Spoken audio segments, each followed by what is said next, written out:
Ya les comparto la pantalla.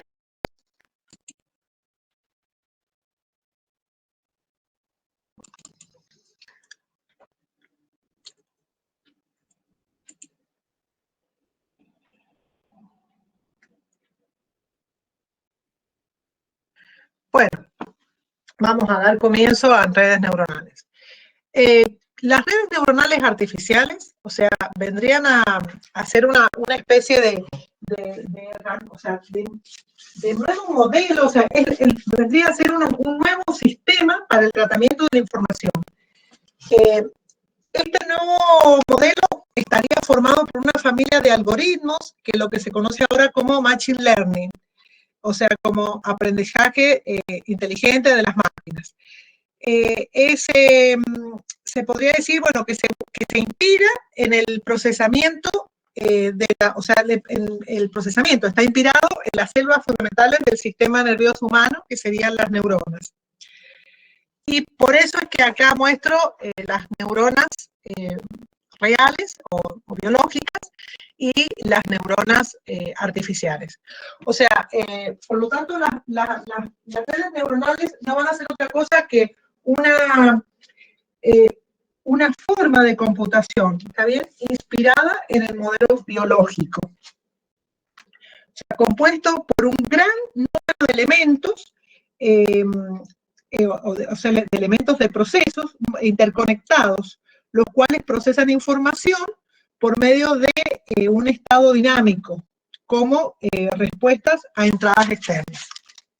Bueno, estas redes neuronales lo que van a tratar, o sea, se va a caracterizar porque no van a requerir un algoritmo, o sea, o un programa, sino que van a funcionar independientemente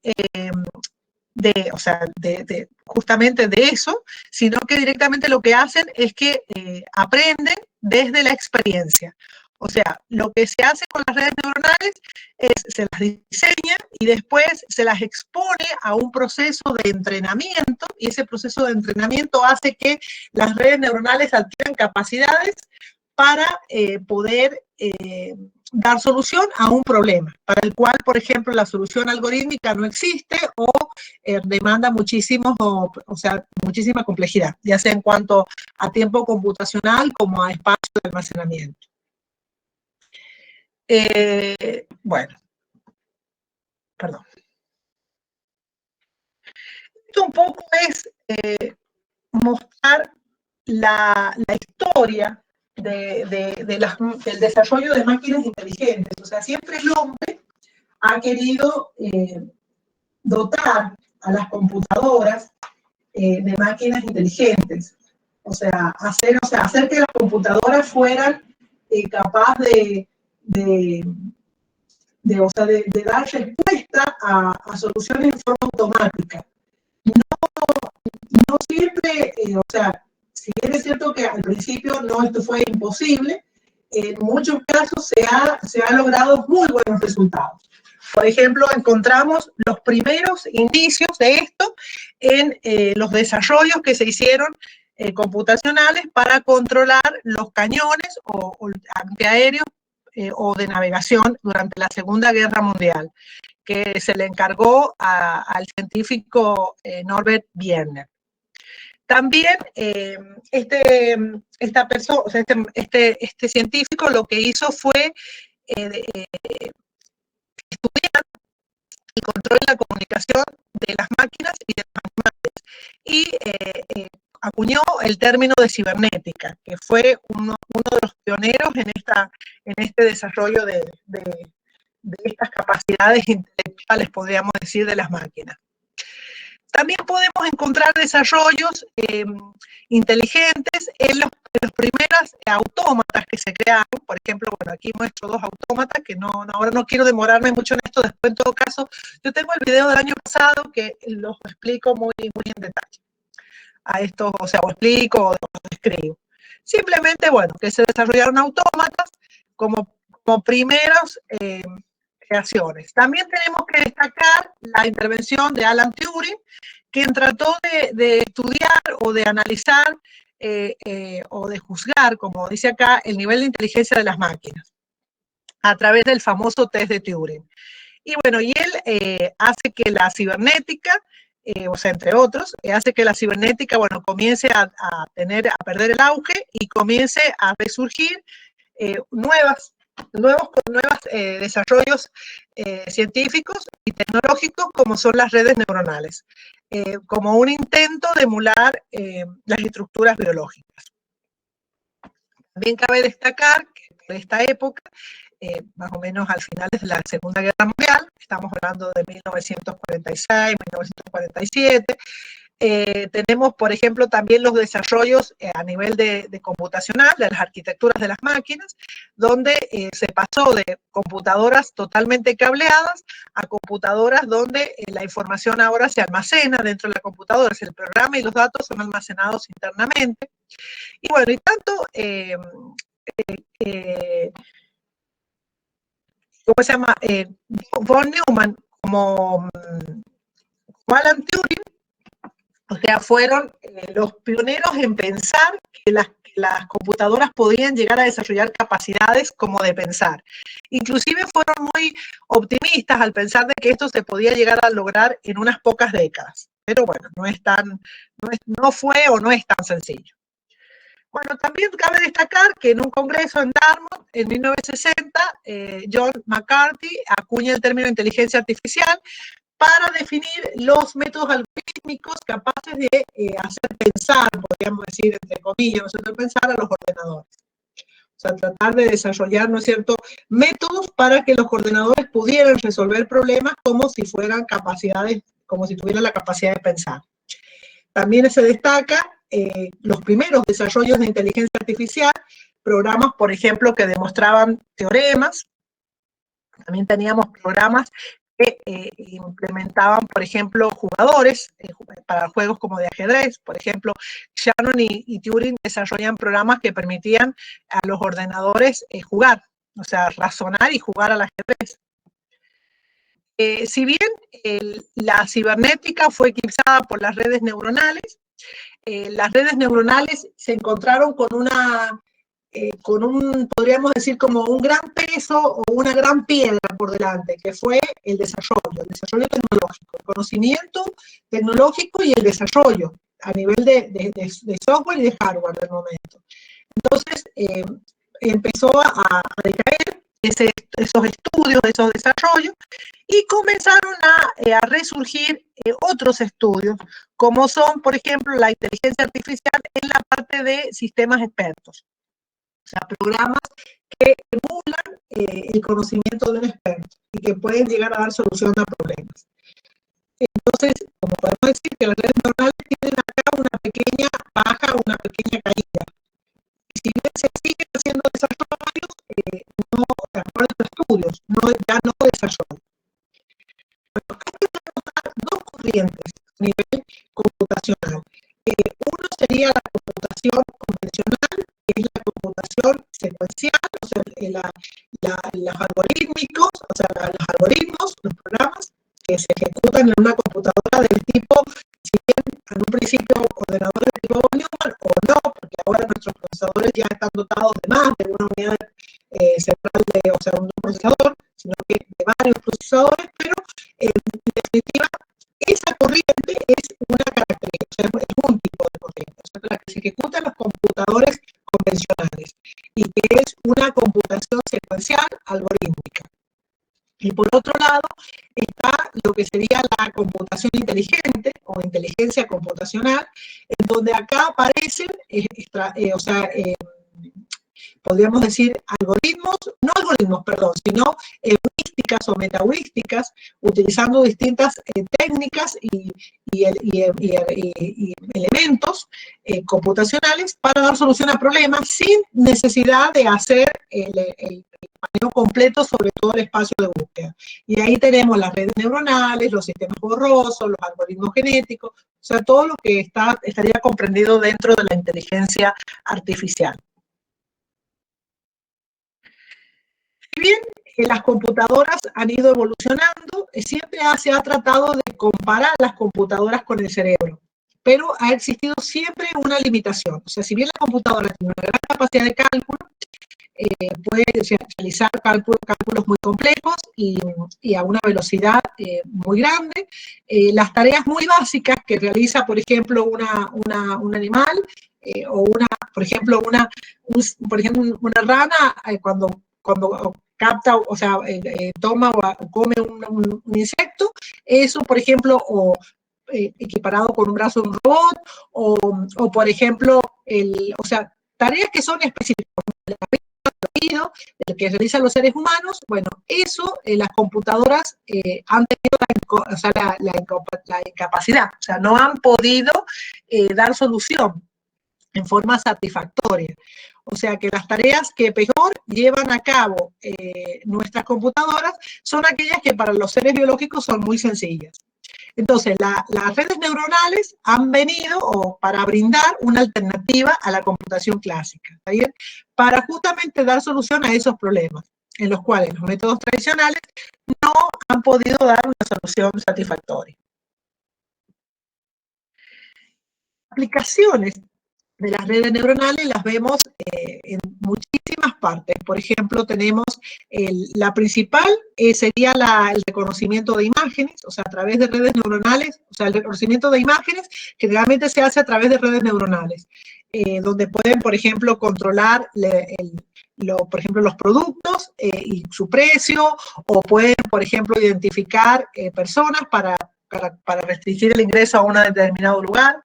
También a través del procesamiento de imagen, las redes neuronales pueden permitir identificar enfermedades o tumores, quistes o cualquier problema de salud por medio justamente del entrenamiento, que ya vamos a ver que es la forma en que las redes neuronales realizan el procesamiento, o sea, en la forma en que ellos aprenden.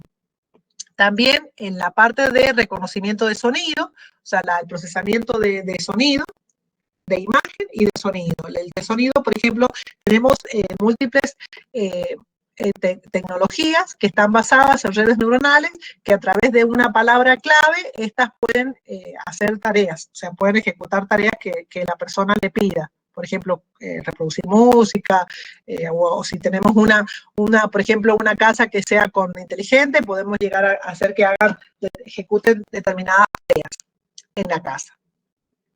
También tenemos la parte, por ejemplo, muy importante de las redes neuronales, se las usa en los programas para hacer la parte de recomendaciones, en los sistemas de recomendación. O sea, cuando, por ejemplo, como Netflix, cuando uno ve ciertos tipos de películas, bueno, a través de redes neuronales se pueden llegar a generar nuevas recomendaciones para poder ver películas similares o del tipo que la persona está, de los temas que la persona está viendo.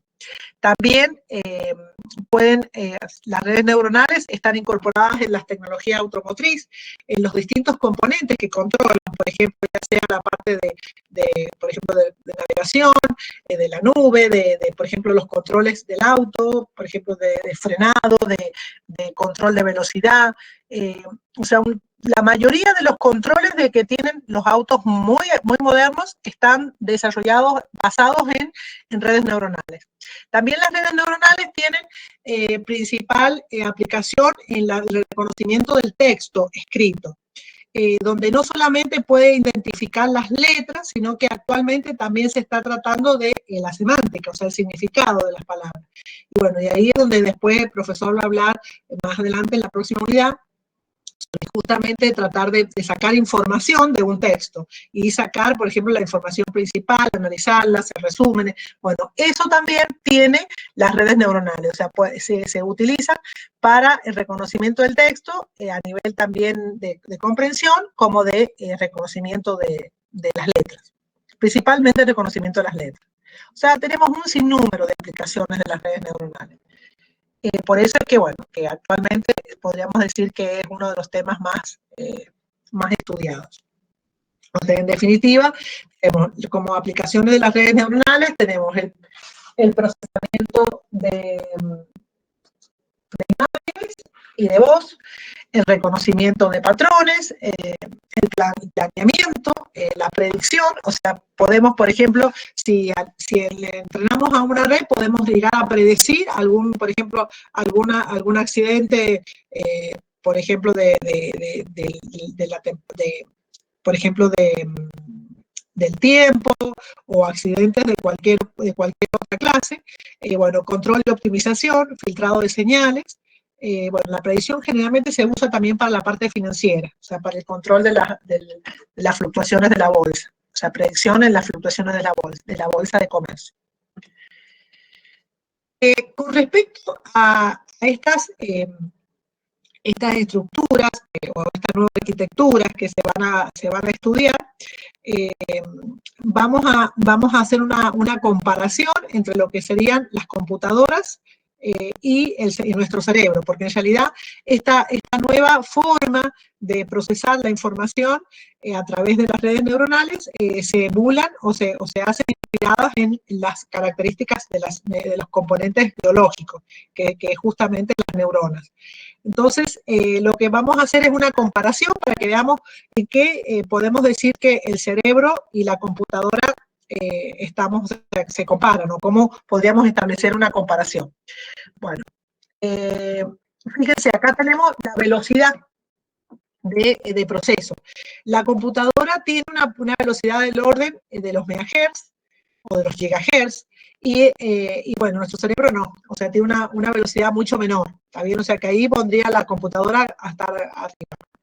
El estilo de procesamiento, bueno, la computadora es eminentemente secuencial y nuestro cerebro es paralelo, o sea, nosotros hacemos, fíjense que muchas veces podemos hacer, bueno, generalmente hacemos, sin que nos demos cuenta, varias cosas en forma paralela.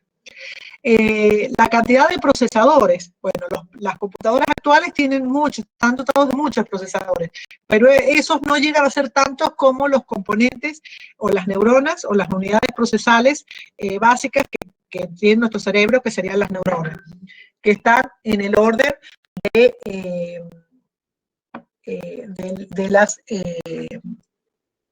o sea, del día a la 11 o días a la 14, o sea, unidades procesales. Bueno, a ver, perdón. No sé cómo hacer para que se salga ese mensaje. Perdón, voy a sacar de ahí. Bueno, después tenemos las conexiones. Las neuronas, por ejemplo, los procesadores, las conexiones de los procesadores son muy pocas. Perdón. No quiero cómo se dice interferencia y la estoy teniendo. Bueno, son muy pocas, pero el cerebro es altamente conexionado. Cada neurona tiene alrededor de 10.000 procesos, o sea, está conectado alrededor con 10.000 neuronas más, o sea, el orden de los 10.000, o sea, puede ser 10.000 o más. Generalmente son decenas de miles de neuronas que se conectan a una determinada neurona, o que tiene esa cantidad de conexiones. El almacenamiento de la información en las computadoras está determinado en forma unívoca, o sea, cada dato se encuentra en una posición de memoria, o sea, está asociado con una dirección. En cambio, en nuestro cerebro, la información se encuentra totalmente distribuida y en forma repetida o en forma redundante. Por eso es que a veces una persona puede tener un accidente y sufrir un daño en la cabeza, o en el cerebro, pero sin embargo, si no es de gran tamaño, o sea, se puede seguir funcionando, o sea, el sistema puede llegar a reconstruirse, o sea, reestructurarse los grupos neuronales, esas redes de neuronas que vamos a ver enseguida, que así se llaman cuando se agrupan, y bueno, y volver a funcionar en forma adecuada. La tolerancia a fallos. Justamente por eso es que la tolerancia a fallos en el cerebro es amplia, y en cambio el computador es nula. Si tenemos, por ejemplo, un daño en el programa o un daño en los datos, el programa no ejecuta. En cambio, en nuestra computadora podemos tener datos incompletos o tener un daño en nuestras neuronas, aunque si no es demasiado grande, igual puede funcionar. Y el tipo de control de procesamiento, eso es muy importante, la computadora siempre es centralizado, en cambio, en el cerebro es autoorganizado. ¿Bien? Bueno. Ahora vamos a ver un poco la historia, no me voy a demorar en esto.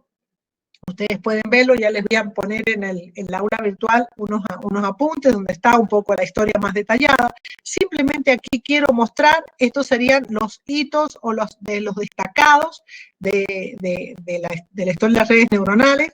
Bueno, aquí un poco siempre lo nombro a Santiago Ramón y Cajal, que hay una calle acá cerca de la Facultad de Ingeniería.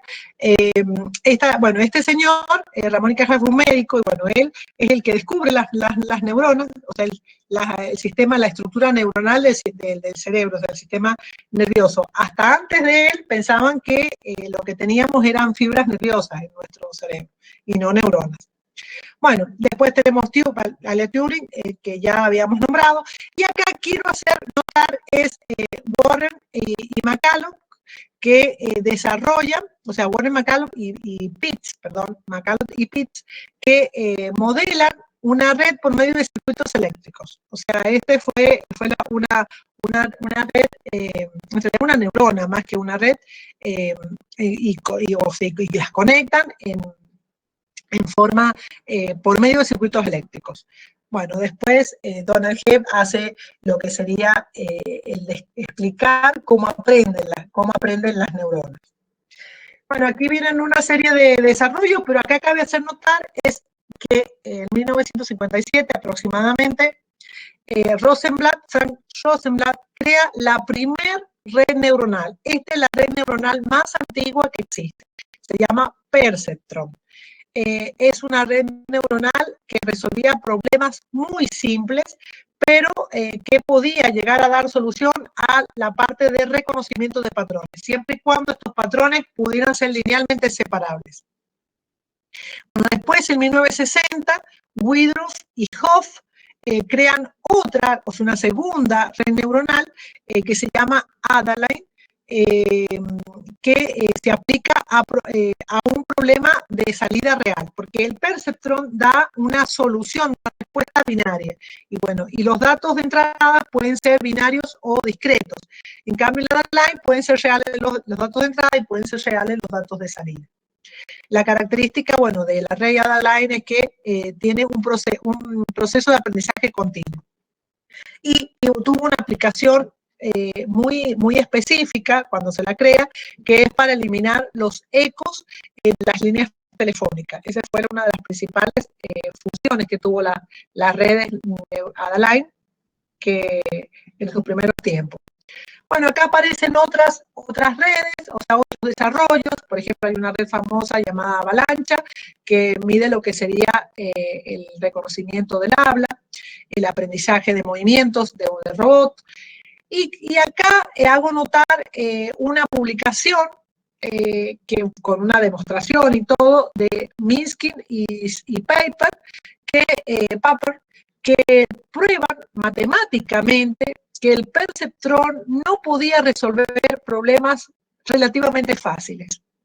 Y eso fue podríamos decir, como un golpe en la parte baja de las redes neuronales, lo que hizo que las redes neuronales entraran a lo que sería el primer invierno. O sea, una etapa en la cual las redes neuronales se quedan congeladas, porque debido a esta publicación, con demostración y todo, fue considerado que por ahí no iba el desarrollo del conocimiento. Entonces, en 1969, a finales de los 60, las redes neuronales quedan congeladas.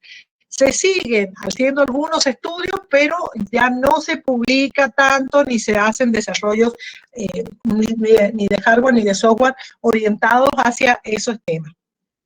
Por ejemplo, cabe notar que en 1974 Werbos crea un algoritmo de aprendizaje para las redes neuronales, pero todavía no se crea la red neuronal en donde se puede aplicar ese algoritmo, que se llama aprendizaje hacia atrás, o backpropagation, que vamos a ver que es un aprendizaje fundamental para las redes neuronales multicapas, que son las que se usan ahora. Bueno, también acá tenemos que hacer notar que se siguieron haciendo este estudio, pero como les digo, en muy poco nivel, como fueron estas de la teoría de resonancia, que es de las habilidades del cerebro de memoria a largo plazo y a corto plazo, o sea, que se estudie. Y bueno, y Tuvo Conen también hace un modelado de un tipo de aprendizaje, de un tipo de red, pero como les digo, siempre muy, muy modesto. Recién en 1985, que si ustedes sacan el tiempo, más o menos 15 años después que las redes neuronales entran en su primer invierno, John Hoffield hace una publicación en donde o sea, explica que la computación neuronal es muy importante para el desarrollo o para dar solución a los problemas de optimización. Entonces, eso hace que, bueno, que las redes neuronales tengan un despertar, o sea, un resurgimiento. No obstante, esto también tiene o sea, coincidencia con el gran desarrollo del software y del hardware que sobreviene en esa época. Entonces ahí aparecen, por ejemplo, Hinton y Rummenham, que lo que hacen es mejorar el algoritmo de aprendizaje que había desarrollado Werbos. Bueno, después aparecen nuevos desarrollos de investigación, de trabajos, aplicaciones, sobre todo en el área de control y proyección. Ahí aparecen, por ejemplo, en 1989, aparece el estudio de las redes convolucionales, que son redes que lo que se dedican es al procesamiento de imágenes, y estas redes tienen la característica de que las tienen que tener muchas capas, son redes de muchas capas. Y bueno, después tienen las redes con retardo también, que son otro tipo de redes especiales. Y todo este tipo de desarrollo fueron muy, muy alentadores, pero se encontraron con dos limitaciones importantes alrededor de los años, fines de los años 80. Que los datos, la cantidad de datos no era demasiado grande. Y por otro lado, los procesadores tampoco eran tan potentes como para dar solución a estos algoritmos o estas estrategias que proporcionaban estos nuevos conocimientos. Entonces sobreviene un segundo invierno de las redes neuronales. O sea, como que dijeron, bueno, no podemos seguir por acá porque si bien son muy interesantes la teoría, pero son muy difíciles de llevar a la práctica o de encontrar soluciones satisfactorias en tiempos razonables. No es recién después del 2010 cuando aparece ya el segundo renacimiento de las redes neuronales, donde los datos, la cantidad de datos ahora ha crecido de una manera impresionante. O sea, se habla de lo que sería la Big Data. Y por otro lado, los procesadores gráficos, que antes eran propiedad de los juegos, o sea, de las máquinas que se utilizaban para jugar, ahora se dedican o sea, los desarrolladores de estos procesadores, de estas GPU, se dedican a hacer procesadores de propósito general, que son las famosas GPU. Entonces, todas estas dos situaciones hacen que ahora sí, los procesadores GPU, ustedes saben que son masivamente paralelos, o sea, el procesamiento es masivamente paralelo, entonces pueden dar solución a estas justamente las redes, por ejemplo, las del tipo convolucional, que necesitan muchísimas capas ocultas. Entonces, ahora sí, con el resurgimiento de las redes neuronales, aparece lo que se llama el deep learning, que es el aprendizaje profundo, donde se comienza a estudiar las redes neuronales, pero teniendo en cuenta que estas redes neuronales tienen muchísimas capas, cientos de capas, miles de capas. Entonces, esto es posible debido a los desarrollos o sea, tecnológicos y también al procesamiento de una gran cantidad de datos. Bueno, ahora sí voy a pasar a lo que sería una breve descripción de lo que sería el modelo biológico para después dar cabida a lo que serían las redes, las neuronas artificiales. Bueno, vamos a ver qué es lo que son las neuronas biológicas. Bueno, la estructura neuronal biológica es la base del funcionamiento de nuestro cerebro, o sea, constituye la base del funcionamiento, y eso lo estaría formado por las neuronas. Las neuronas son componentes de procesamiento que realizan un procesamiento complejo, no lineal y paralelo.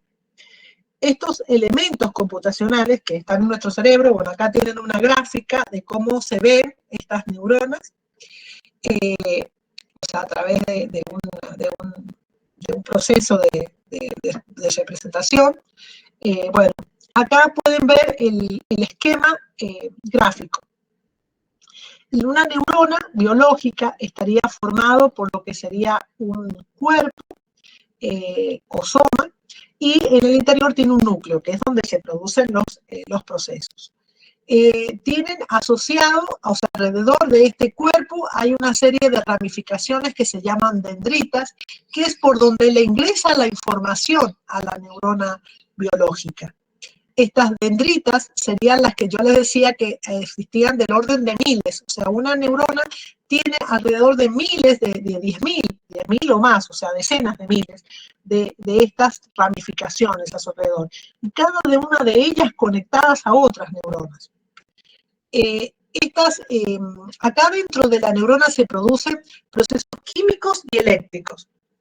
Y en el núcleo se produce la activación de esa neurona, y el resultado de esa activación se envía por medio de impulsos eléctricos por un brazo o un conducto que se llama axón, para comunicarse con otras redes, con otras neuronas, perdón, a través de una ramificación que tiene en el extremo del axón, que se llama ramificación axonal. O sea, estas serían las entradas de la neurona biológica, y la comunicación o el resultado del procesamiento de las entradas se hace a través de las ramificaciones axonales. O sea que acá estas ramificaciones se conectan con otras dendritas de otras entradas. Entonces, las neuronas constan de lo que sería la sinapsis. La sinapsis es lo que se produce en cada una de las dendritas cuando se conecta con otras neuronas. Y acá también, cuando la salida, la ramificación axonal se conecta con otras dendritas, ahí es donde se produce la sinapsis. El axón, bueno, ya habíamos dicho que era el cuerpo, las dendritas serían estas ramificaciones. Bueno, perdón, el axón es el brazo por donde sale la información, el soma, perdón, es el cuerpo, y el núcleo. Entonces serían más o menos los elementos de una neurona biológica. Si viéramos en detalle cómo se produce la comunicación entre una neurona y otra, veríamos que las neuronas reciben de otras neuronas impulsos eléctricos y químicos que acá, por ejemplo, si lo viéramos en aumento, hay una pequeña luz, en micrones, en donde se produce una eliminación desde la ramificación axonal, emisión a través de los botones terminales de unas componentes que se llaman neurotransmisores. Y estos neurotransmisores son recibidos por los botones receptores, a través del cual las dendritas les ingresa la información. Esto que ven acá, estos neurotransmisores, son liberados son liberados de otra neurona. Y cuando, por ejemplo, una persona toma algún tipo de alucinógeno, por ejemplo, acá es donde se produce una eliminación exagerada de estos neurotransmisores. Entonces, tal vez la información que recibe es muy excesiva. Por eso, a veces, por ejemplo, les doy el caso de una persona que tiene problemas, como por ejemplo una persona que tiene un déficit atencional. Lo que se hace a través de medicamentos es aumentar esta generación de neurotransmisores para que la persona pueda establecer más conexión con justamente entre las neuronas que le envía la información y las neuronas que reciben. O sea, entre los botones terminales de las ramificaciones axonales y los receptores de las dendritas. Bueno, ahora sí, viendo más o menos la estructura de una neurona biológica, vamos a construir una neurona artificial y vamos a establecer los elementos. Las dendritas serían las entradas de la neurona artificial. Esta sería una neurona artificial, donde tendríamos, estas serían las entradas que equiparan a las dendritas.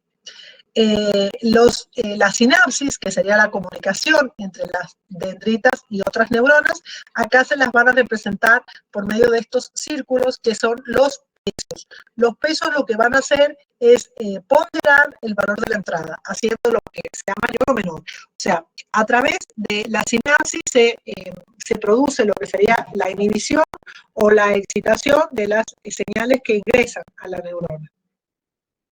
Y el axón, que era, se acuerda, el bracito a través del cual la neurona se comunicaba con otras neuronas, bueno, sería la salida, que sería esta. Entonces, una neurona artificial es una unidad de procesamiento que tiene un conjunto de entradas y sus entradas son procesadas con unas variables que se llaman pesos. O sea, fíjese, las variables, o sea, ahora los pesos de esas entradas que se van a asociar a cada una de esas entradas van a ser las variables y son las que representan la sinapsis, el proceso de comunicación entre neuronas.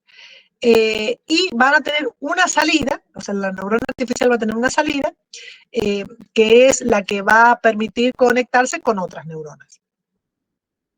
Dentro del cuerpo de una neurona artificial vamos a destacar tres funciones.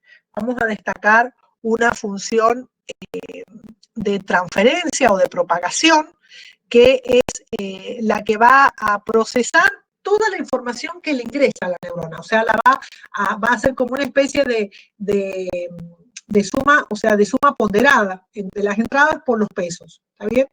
Como una suma escalar, un producto escalar. O sea, vamos a hacer las entradas por el peso, más la entrada esta por el peso, más la entrada por el peso y así.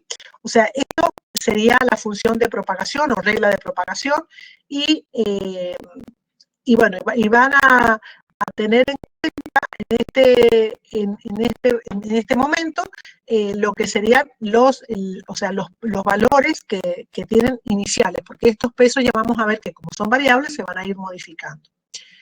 Bueno, a la salida de esta regla de propagación o de esta función de propagación, que le vamos a llamar HI, porque a esta neurona la vamos a llamar neurona I, bueno, estas serían las entradas de esa neurona. Esta es la función de propagación. También se le llama sumanet, también sumaneta de las entradas. Y bueno, ya se le va a aplicar otra función acá. Esta función, que se le llama función de activación, va a generar que la neurona adquiera un determinado estado, que es, bueno, se le va a llamar A sub I. Esta función de activación va a caracterizar la neurona. O sea, cada neurona, de acuerdo al tipo de neurona, va a tener una función de activación específica. Y vamos a ver cuáles son esas funciones o cuáles pueden ser esas funciones. Y por último, el resultado de esto, o sea que sería la activación de la neurona I, se le va a aplicar otra función. Esta función se le llama función de salida. Esta función de salida lo que hace es acondicionar la activación para que salga a la otra neurona o al exterior con determinadas características.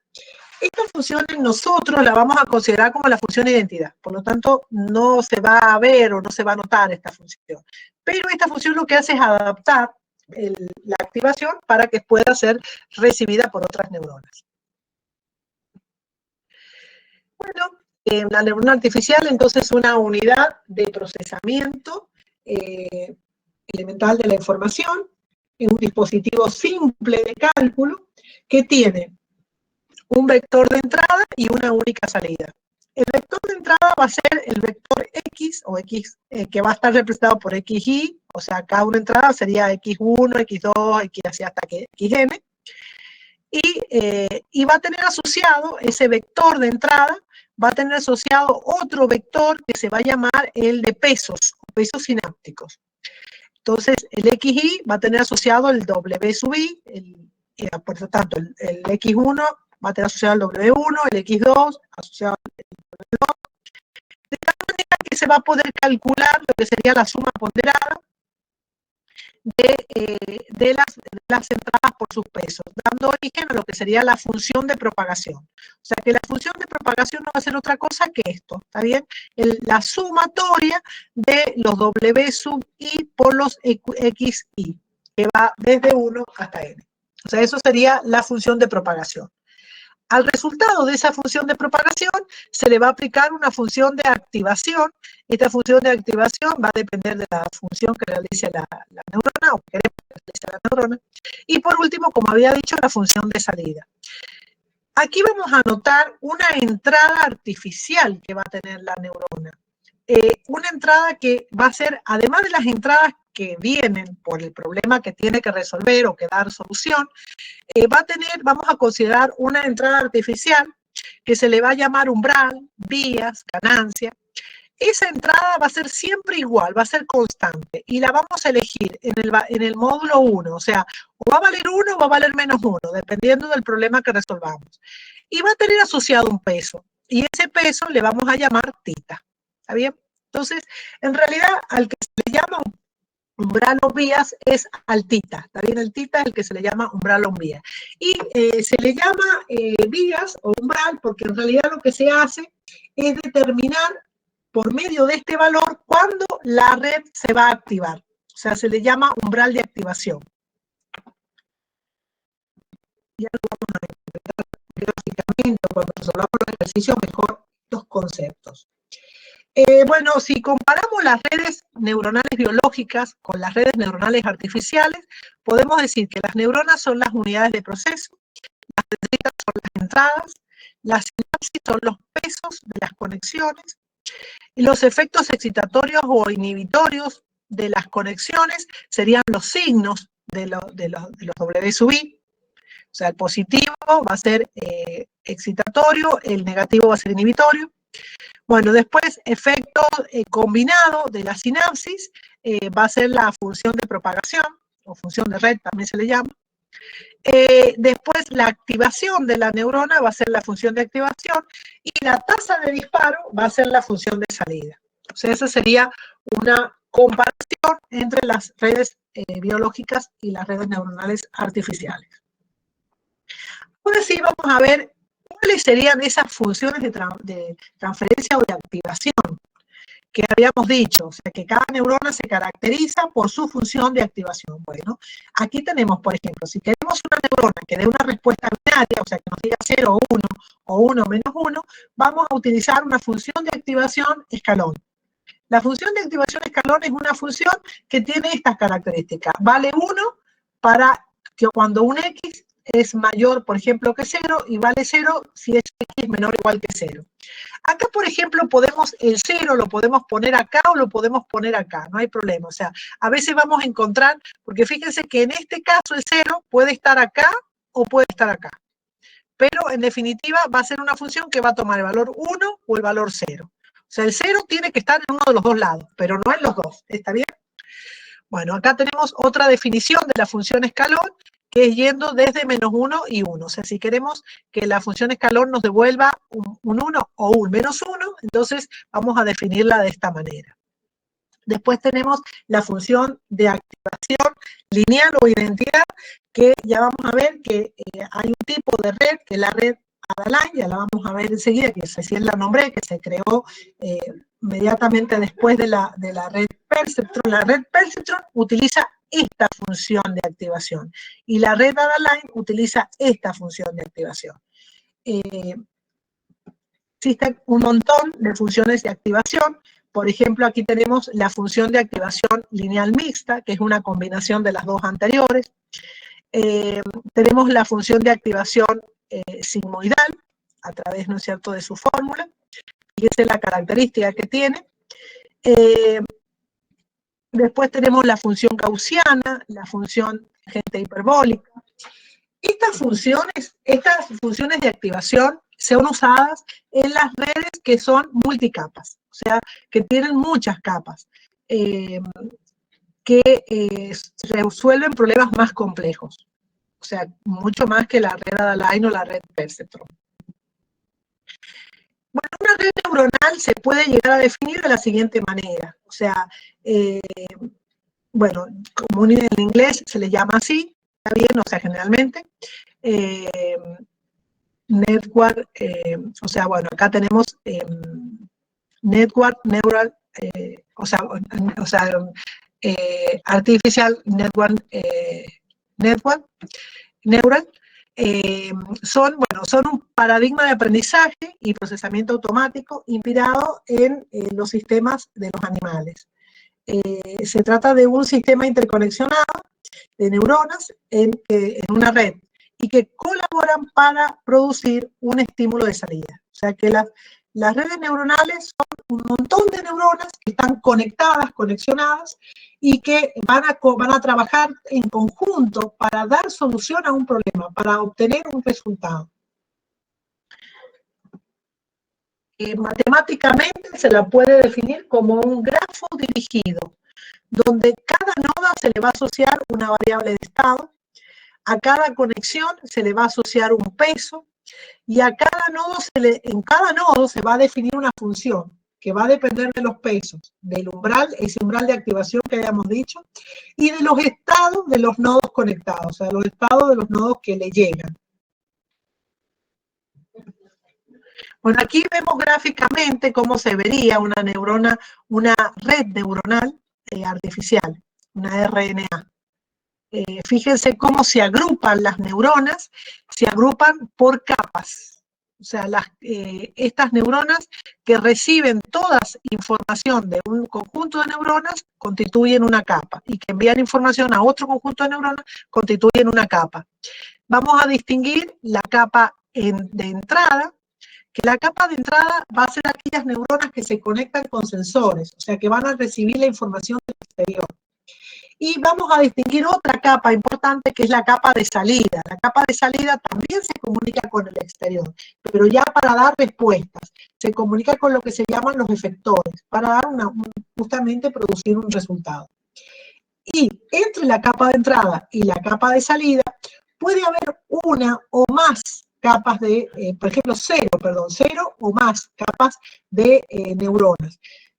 Si no existen, vamos a decir, si fuera solamente la capa de entrada y la capa de salida, y no hubiera estas capas internas que se le llaman capas ocultas, a estas capas que no tienen comunicación ni con el exterior, ya sea por las entradas ni por las salidas, si no tuvieran ninguna capa, la red neuronal se le llama monocapa. O sea que las redes neuronales monocapas son aquellas redes neuronales que no tienen capas ocultas, tienen cero capas ocultas. Y las redes multicapas son aquellas que por lo menos tienen una capa oculta. O sea, porque tengan una capa oculta ya estamos hablando de redes neuronales multicapas. Los tipos de entrada, los tipos de capa, ya hemos dicho, son los tres tipos. Las neuronas de una capa también se pueden agrupar, formando lo que se llaman grupos neuronales. Es muy importante cuando se diseña una red neuronal porque se tiene que establecer cómo se conectan estas redes. Fíjense que acá vemos, por ejemplo, que esta neurona se comunica, se conecta con todas las neuronas de la capa siguiente. ¿Ven?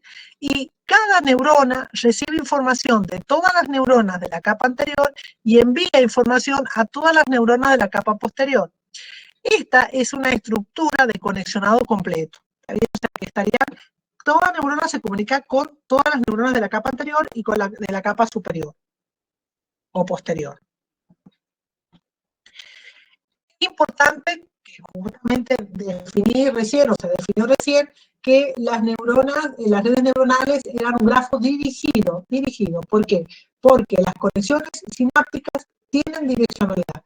O sea, si bien nosotros a veces hacemos una rayita para conectar una neurona con otra, pero en realidad debemos reconocer la dirección en la cual fluye la información. Entonces, las conexiones sinápticas son direccionales. De una neurona que se llama presináptica a otra neurona postsináptica. O sea que nosotros tenemos siempre una direccionalidad. O sea, acá esta neurona recibe información, la procesa, aplica la regla de propagación, la función de activación, la función de salida y envía la respuesta a otra neurona. ¿Está bien? O sea que siempre va a haber una direccionalidad en la información dentro de las neuronas. Acá, por ejemplo, muestro una red neuronal que, fíjense que acá la información fluye desde la capa de entrada hacia la capa de salida. O sea, siempre va hacia adelante. Bueno, este tipo de red tiene un nombre especial que se le llama feed forward, o sea, que va hacia adelante.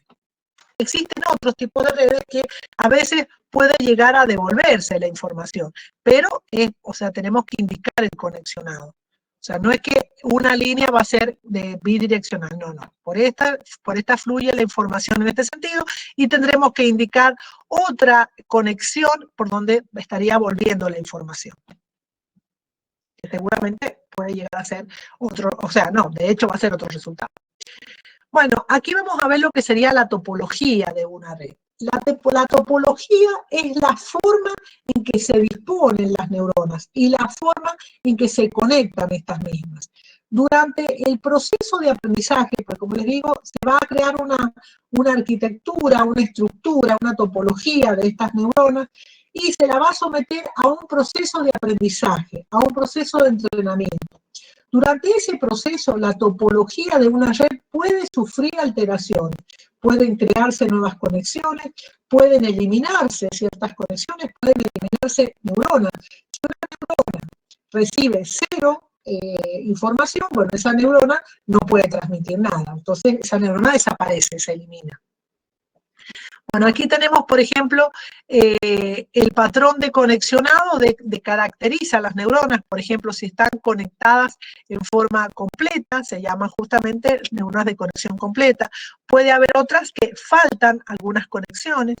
O pueden haber, por ejemplo, acá estamos viendo un tipo de red neuronal que si bien no sé, la información fluye en este sentido, fíjense que acá hay una conexión intercapa, o sea, entre las de neuronas de la misma capa. Inclusive hay información que sale e ingresa a la misma neurona. O sea, esto caracteriza un tipo de red que se llama recurrente. Este tipo de redes se les llama redes recurrentes. Bueno, vamos a... Bueno, existen de conexionado completo o incompleto. Bueno, acá un poco más de detalle respecto al conexionado. Las redes unidireccionales, por ejemplo, feed forward, cuando la información fluye desde un lugar a otro. Por ejemplo, en este caso, desde la entrada a la salida. Son redes que van hacia adelante. Si existen conexiones intercapas, o sea, conexiones realimentadas, como en este caso, salidas conectadas como entradas, conexiones intracapas, entonces estamos hablando de redes recurrentes, que se le llama feedback, cuando tenemos que la información puede decirse que va de una capa posterior a una capa anterior. Bueno, y hablamos de conexionados parciales o conexionados totales entre las capas. Aquí hay una clasificación, no una clasificación, sino unos ejemplos. Se plantean unos ejemplos y ustedes, por ejemplo, podría hacer un ejercicio donde yo les doy unas redes y ustedes me tienen que decir de qué tipo son estas redes. Ven, por ejemplo, estas son feed forward. Estas, por ejemplo, van, fíjense, hacia adelante, pero también van hacia los costados. Entonces, se les llaman conexiones feedback o conexiones laterales. Y esta, por ejemplo, que va hacia adelante y se devuelve, se le llama feedback o feed forward. ¿Ven? Porque fíjense que vemos el conexionado hacia adelante. Por eso es que se le pone feed forward. Y también feedback porque tiene esto, que es lo similar a esto que está acá. Características de las redes neuronales. Esto es un tema muy importante porque justamente caracteriza las redes neuronales. O sea, las redes neuronales tienen la característica de que son de aprendizaje inductivo, pueden generalizar, tienen tolerancia al ruido, son de procesamiento paralelo y poseen lo que se llama memoria distribuida. Se caracterizan por estar formados por lo que se llama memoria distribuida. Vamos a ver cada uno de ellos. ¿Qué significa aprendizaje inductivo? Aprendizaje inductivo es que no existe un algoritmo, no existen, las reglas no son escritas, sino que se van a establecer en base al aprendizaje. O sea, va a quedar las reglas, podríamos decir, almacenadas en las conexiones. O sea, aprende de la experiencia, eso significa inductivo, ¿está bien? O sea, que no va a existir un algoritmo, un programa, sino que ni reglas específicas, expresas, sino que van a estar implícitas en las conexiones. y que se logran a través del aprendizaje. La generalización es muy importante cuando la red ha aprendido a través de un conjunto de valores de entrada que se le dice que la red se ha entrenado o conjunto de entrenamiento. Entonces está lista la red para responder a nuevos problemas. Entonces puede dar solución, o sea, puede recibir nuevas entradas, o sea, diferentes al conjunto de entradas con el cual se entrenó, y bueno, y dar respuestas favorables, o sea, satisfactorias. Esa capacidad de generalización puede perderse cuando el proceso de entrenamiento es muy intenso, o sea, se sobreentrena, o sea, se le proponen, porque a la red se debe proporcionar un conjunto de datos de entrenamiento, o ese conjunto de datos de entrenamiento debe ser completo en el sentido de que debe reflejar distintas opciones, pero no excesivo, porque puede llegar a lo contrario de la generalización, que es la memorización. O sea, ¿qué es lo contrario a la generalización? La memorización, que se logra con el sobreaprendizaje y se conoce con el nombre en inglés overfitting.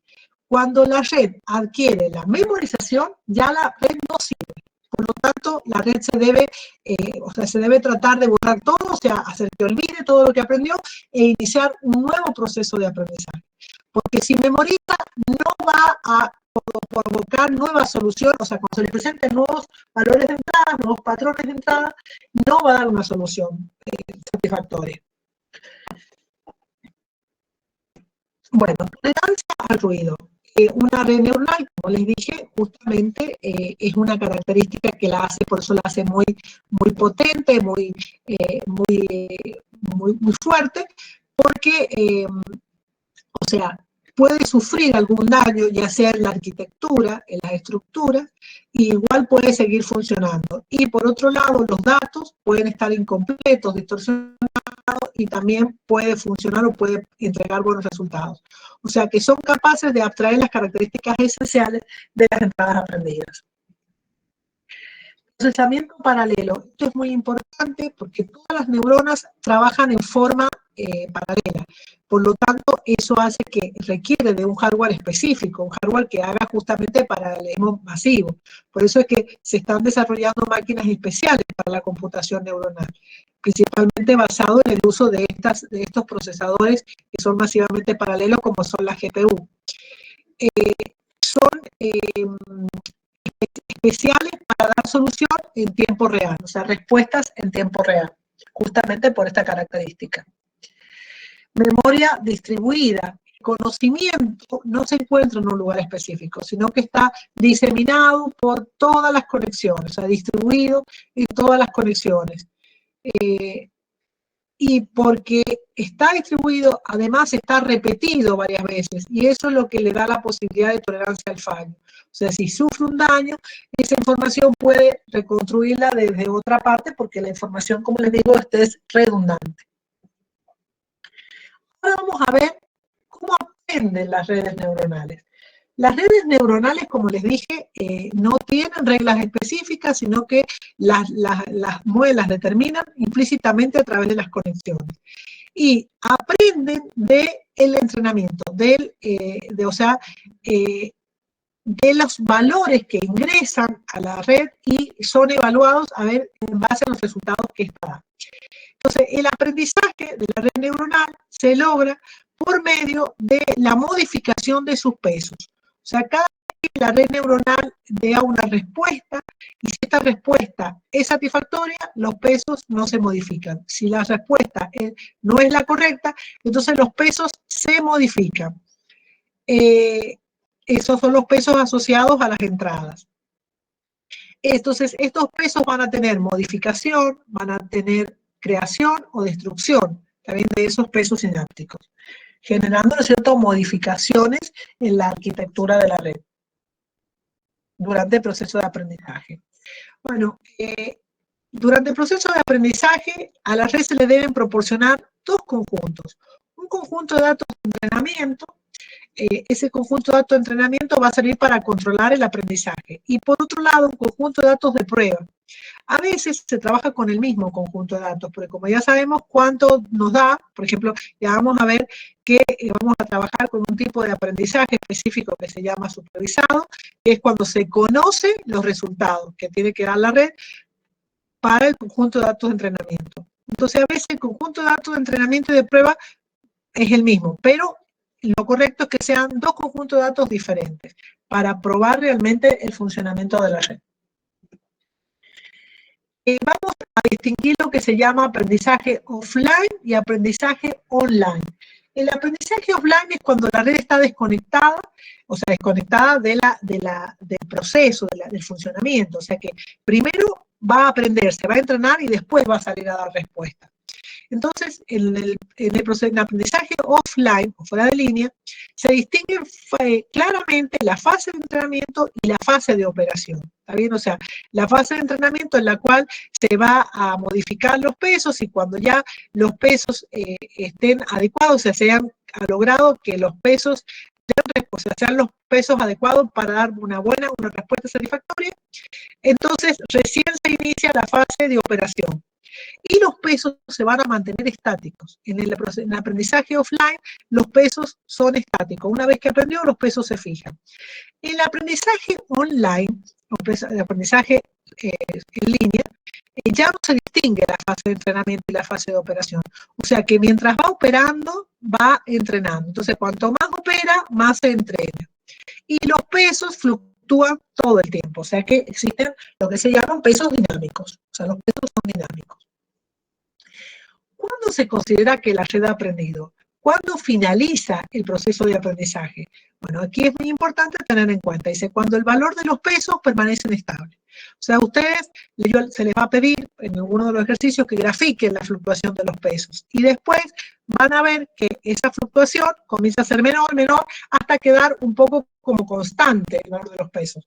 Nunca quedan totalmente constantes, pero las fluctuaciones disminuyen y entonces considerablemente. Entonces, en ese caso se dice que la red neuronal ha aprendido. También se puede trabajar con el error que comete la red comparando el resultado que nos da con el resultado que nosotros sabemos que debe dar para el conjunto de entrenamiento.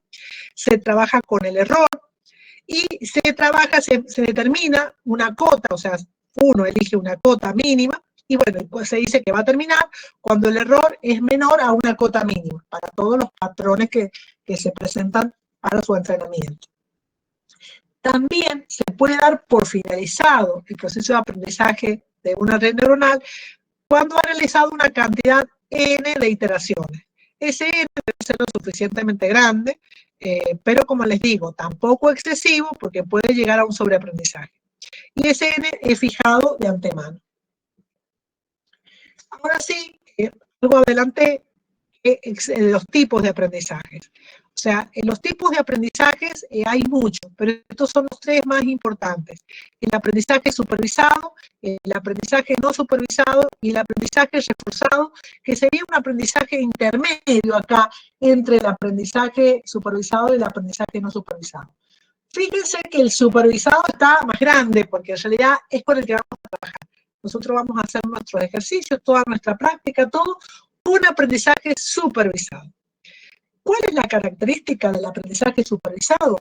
Bueno, se ingresan o a la red, se presentan a la red los patrones de entrada y los de salida, o sea, los deseados, los correctos. O sea, queremos decir, miren, esta red tiene que tomar este dato y dar este resultado. O sea, la entrada y el target. Entonces, ¿qué hace la red? Y bueno, va a calcular el valor de salida y después va a calcular la diferencia entre el valor obtenido y el target, o sea, entre el target menos el valor obtenido.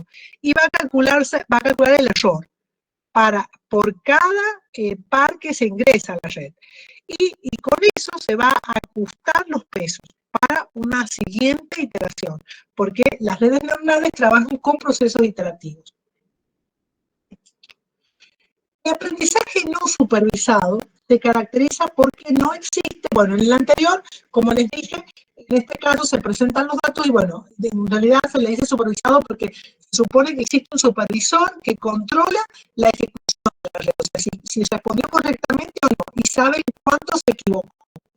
En el texto de no supervisado, no se cuenta con ese supervisor, o sea, no se cuenta con los valores de salida, o sea, solamente se tienen los patrones de entrada. Esta red es la que tiene mucha plausibilidad biológica, o sea, se ocurre mucho en la biología. Cuando nosotros tenemos que hacer prueba y error, fíjense, nosotros no sabemos cómo se hacen las cosas, pero bueno, ¿qué hacemos? Las implementamos. Y bueno, prueba y error, ¿me salió o no? Bueno, lo vuelvo a intentar. Pero no tengo, a veces no cuento con la respuesta, ¿está bien? O cuando uno estudia y uno se autoeduca, ¿no es cierto? Bueno, esto sería este tipo de aprendizaje. O sea, solamente se cuenta con el conjunto de entrada. ¿Cómo trabaja? Y bueno, trabaja con lo que sería la clasificación o agrupación por clase de las salidas. O sea, a medida que va obteniendo las salidas, las va agrupando y haciendo lo que se llama una clusterización. Y de esa manera establece una relación entre las entradas y las salidas similares. O sea, de esta manera, o sea, la red, a medida que se va entrenando, va destacando, caracterizando estas, o sea, también se produce la modificación de los pesos en base a eso, cuánto se acercan a determinados grupos, a determinadas clases, las salidas para determinadas entradas. Generalmente entradas parecidas deberían dar salidas parecidas. El aprendizaje reforzado es un aprendizaje, como les digo, que es intermedio, porque en realidad no se encuentra con un supervisor, pero sí con una probabilidad de lo que la respuesta es correcta o no. O sea, se limita a indicar si la salida de la red es correcta o incorrecta. No me dice cuál es el error, pero sí me puede decir que es incorrecta o correcta. También tiene una plausibilidad biológica. O sea, simula la psicología conductual cuando se refuerzan las buenas, por ejemplo, las buenas conductas y se castigan las malas conductas. O sea, se trabaja con el concepto de probabilidad, dado que o sea, si la salida es correcta, o sea, si se cree que la salida es correcta, bueno, o se acerca a la correctitud, bueno, se le va dando mayor probabilidad. O sea, este tipo de aprendizaje trabaja con los conceptos de probabilidades, reforzando los buenos resultados y bueno, y castigando o bajando los valores a los malos resultados, a los resultados menos probables.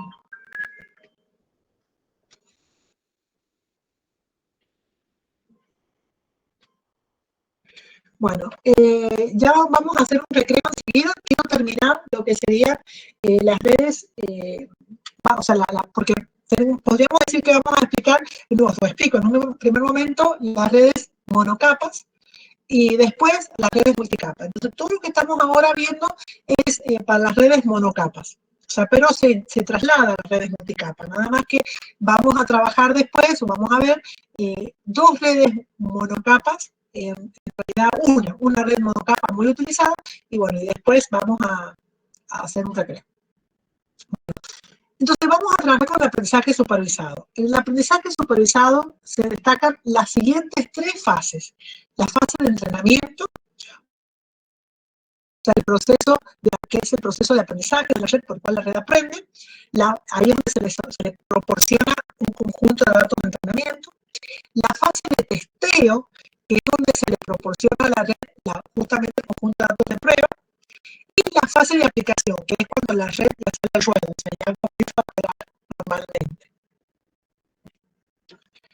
Bueno, el objetivo del aprendizaje supervisado, bueno, es justamente que me devuelva resultados buenos, o sea, resultados deseados, o sea, similares a los que se le proporciona. Por ejemplo, si tenemos un conjunto de entrenamiento, que bueno, los resultados se acerquen lo más posible a la salida deseada. Es lo que se llama lograr la convergencia. O sea, que la salida de la red sea igual a la salida deseada o lo más parecido posible a la salida deseada.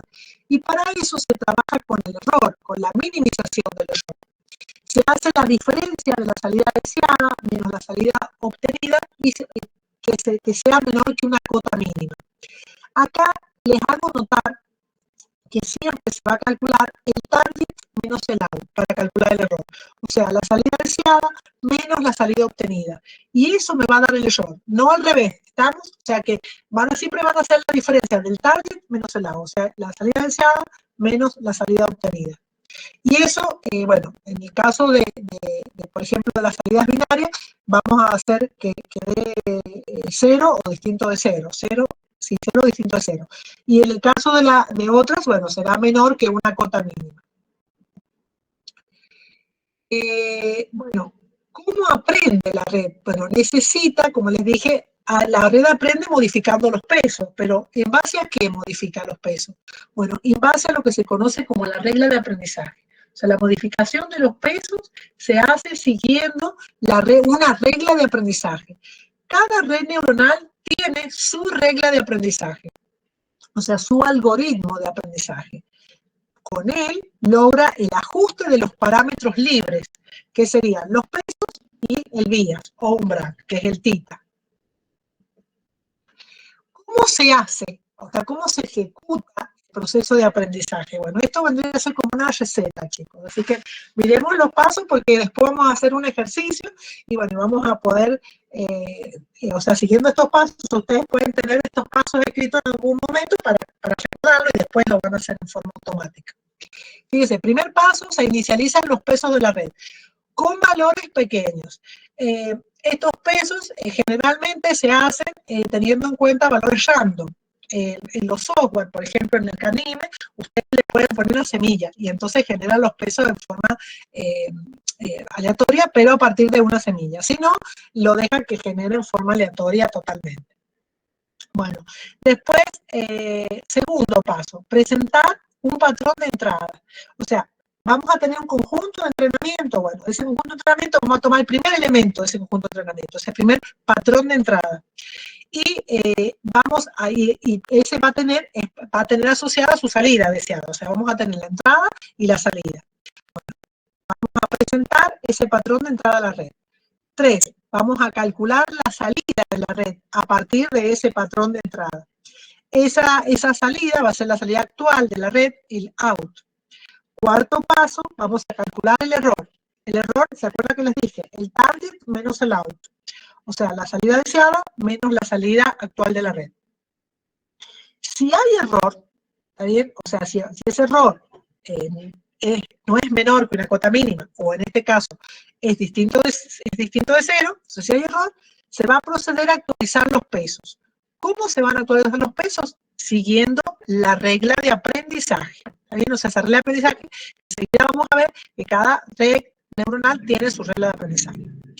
Y después de eso se repiten los pasos a partir de 2. ¿Está bien? O sea, se presenta otro patrón y se vuelve otra vez a calcular la salida, se vuelve a calcular el error. Si no hay error, bueno, se repite otra vez, o sea, no se actualizan los pesos, sino que otra vez se presenta a la red el otro patrón y así hasta pasar todos los patrones del conjunto de entrenamiento, todos los datos del conjunto de entrenamiento. Cuando la red, para todos los datos del conjunto de entrenamiento, el error es menor que una cota mínima, o el error es igual a 0, en el caso, por ejemplo, vamos a ver de la perceptron simple, entonces se dice que la red ha aprendido. O sea, el proceso se detiene cuando el error es 0 o menor que un mínimo, para todos los patrones de entrada. O sea, esto es un proceso iterativo, pero que se detiene cuando se produce el paso 6. Bueno, también hay una clasificación de redes que se llaman autoasociativa y heteroasociativa. Las redes autoasociativas son redes que se dedican a limpiar. Por ejemplo, reciben un patrón sucio o con errores o con ruido y bueno, lo que hacen es obtener el patrón limpio. ¿Está bien? O las heteroasociativas, que son redes que a partir de un cierto patrón, otro patrón diferente. ¿Bien? Esas serían las heteroasociativas. Ahora sí, ya vamos terminando. Vamos a ver la primera red neuronal creada en 1950, o sea, mediados de 1956, más o menos, que la hizo Frank Rosenblatt, es que se llama Perceptron. es una herramienta computacional que se inspira en las primeras etapas de procesamiento de los sistemas sensoriales de los animales, o sea, de la vista, del oído.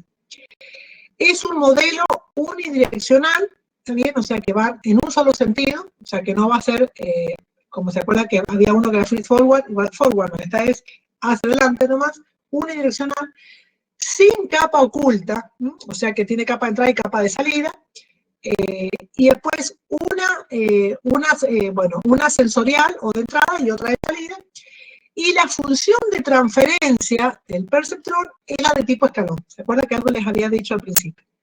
Y bueno, se lo utiliza como clasificador de patrones linealmente separables o para la representación de funciones booleanas.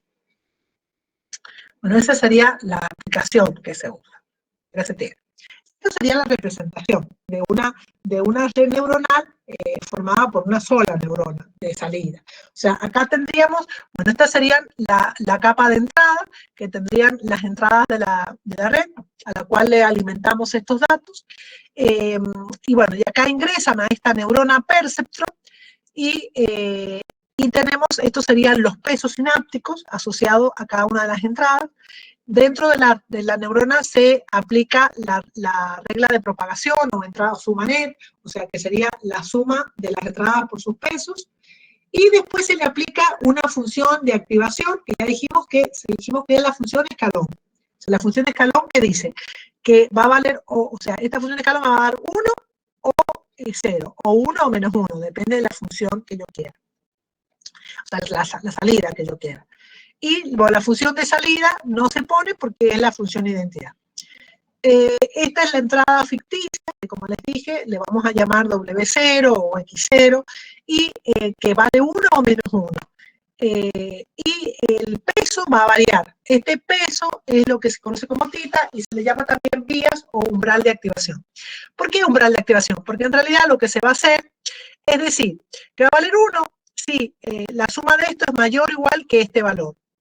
O va a valer 0 si ese valor es menor que este valor tita. Por eso se le llama umbral de activación. Fíjense que el igual tiene que estar en uno de los dos lados, no en los dos. Podría estar acá o podría estar acá. Depende del problema que quieran resolver.